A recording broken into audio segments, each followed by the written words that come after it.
Bom, hoje é o Dia Mundial do Diabetes, uma doença que não tem cura e que ainda assim muita gente não se previne para evitar essa doença, né? Sabia que metade dos adultos com diabetes não sabe que tem a doença?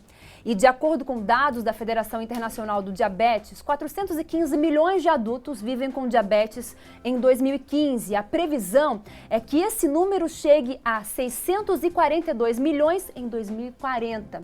E se você tem caso na família ou dúvida sobre o assunto, participe com a gente, porque hoje o Ver Mais recebe o médico José Jorge Xerém, endocrinologista. Muito boa tarde para o senhor. E se você quiser participar com a gente, é claro, através do nosso WhatsApp. Vai aparecer na sua tela, é 988-226543. Mande a sua pergunta e participe com a gente. Muito boa tarde, doutor. A gente pode começar falando, definindo o que seria a diabetes, o diabetes, né, essa doença.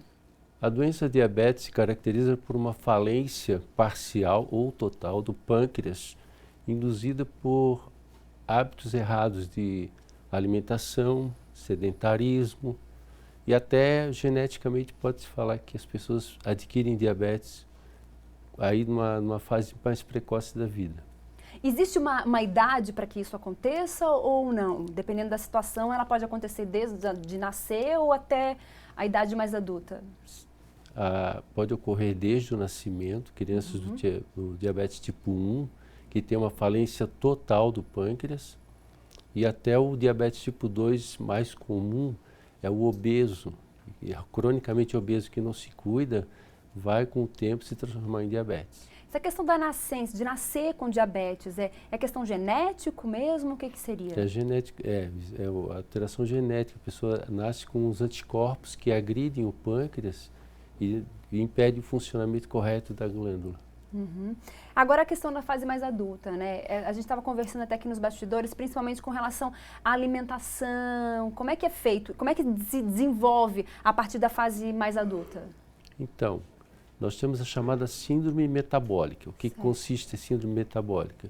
É o indivíduo que come errado, ganha peso de forma exagerada e com isso ele vai criando uma situação de exaustão do pâncreas. Ele vai se exaurir na sua função e culmina com a diabetes mellitus, ou seja, ele tem baixa produção de insulina e não consegue vencer colocar essa glicose dentro da célula, porque quem coloca a glicose dentro da célula é a insulina. Certo. Se você tem pouca insulina, a glicose não consegue penetrar na célula, fica na corrente sanguínea, e aí tu tem a hiperglicemia.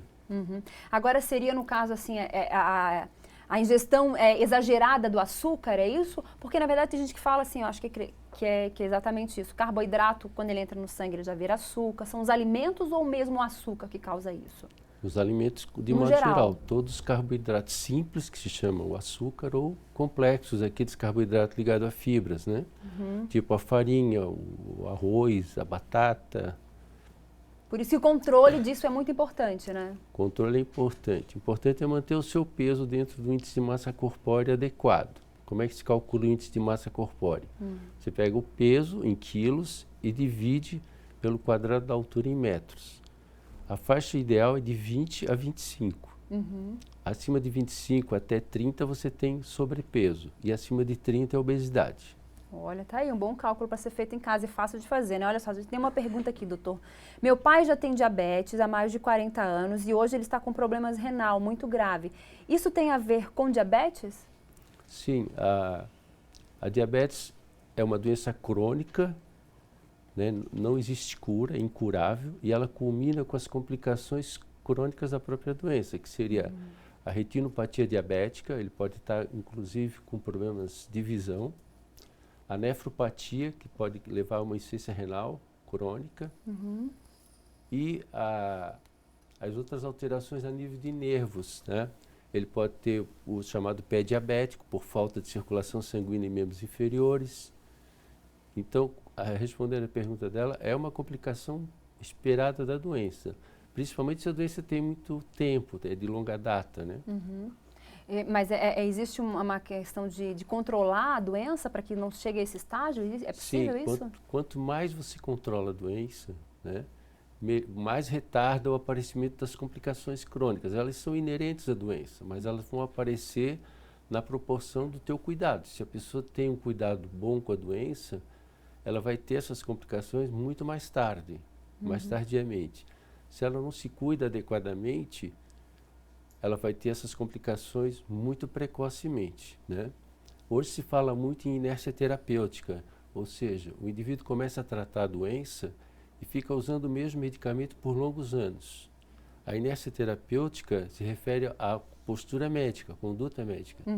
Então, se o indivíduo ficar sempre com a mesma medicação por longos tempos e o controle mal, ele vai ter essas complicações crônicas mais precocemente.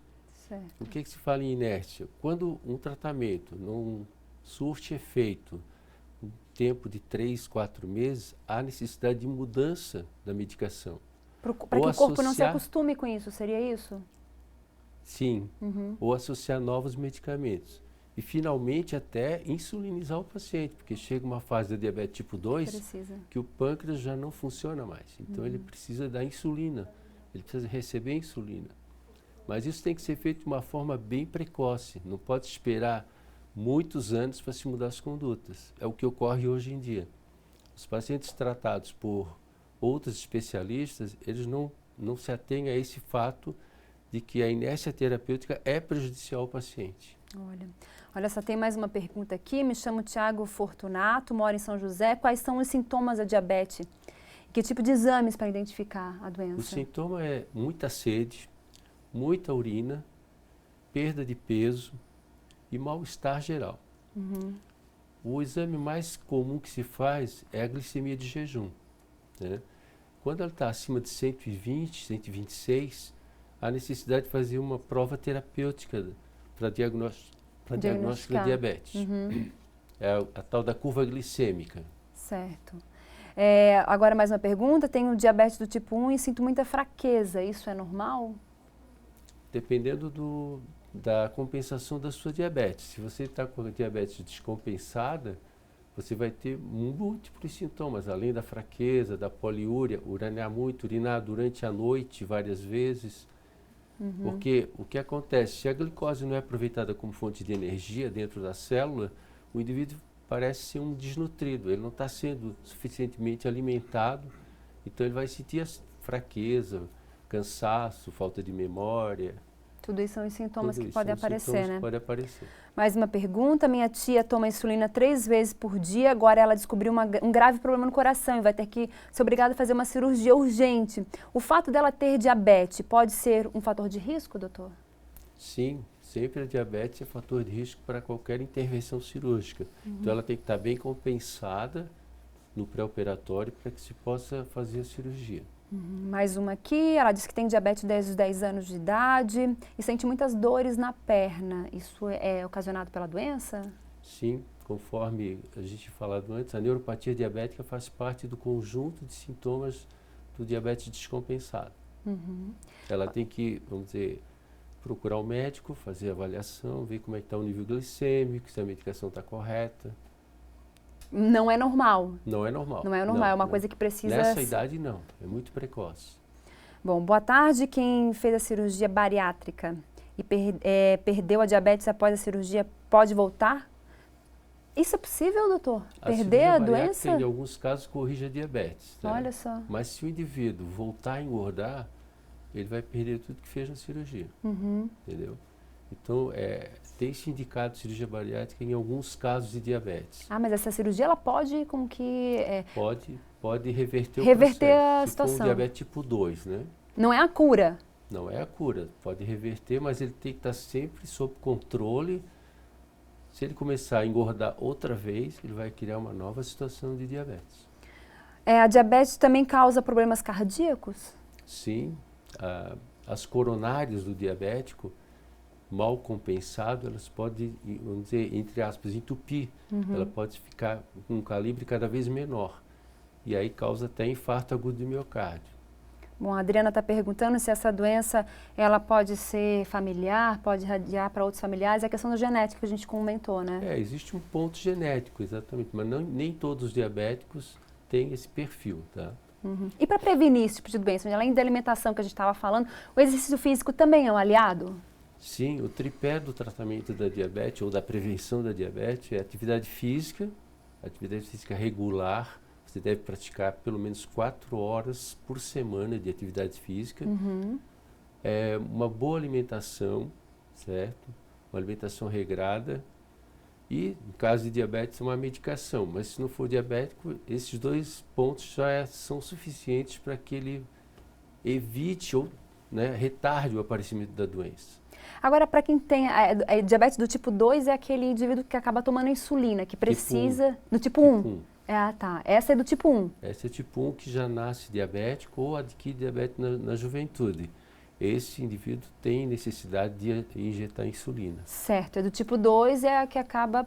Tipo 2 é o da síndrome metabólica, aquela pessoa que começa a engordar, não cuida da alimentação, né? Então essa gordura vai criando uma barreira para a ação da insulina. E essa barreira vai, com o tempo, virar uma diabetes. Bom, que a gente tem que cuidar mesmo com relação à alimentação, exercício físico, né? Isso é muito importante, né, doutora? Acho que é a dica que a gente faz já nesse Dia Mundial, né, do diabetes. Essa é a dica que o senhor dá? Que seria? Sim. A dica que eu dou é assim, procure ser o mais correto possível com a sua alimentação, evite o sedentarismo, e se você tiver dúvidas a respeito da sua doença, ou se você possa ter a doença, procure um médico, que é muito fácil fazer o diagnóstico. Tá certo. Muito obrigada pela sua participação, viu?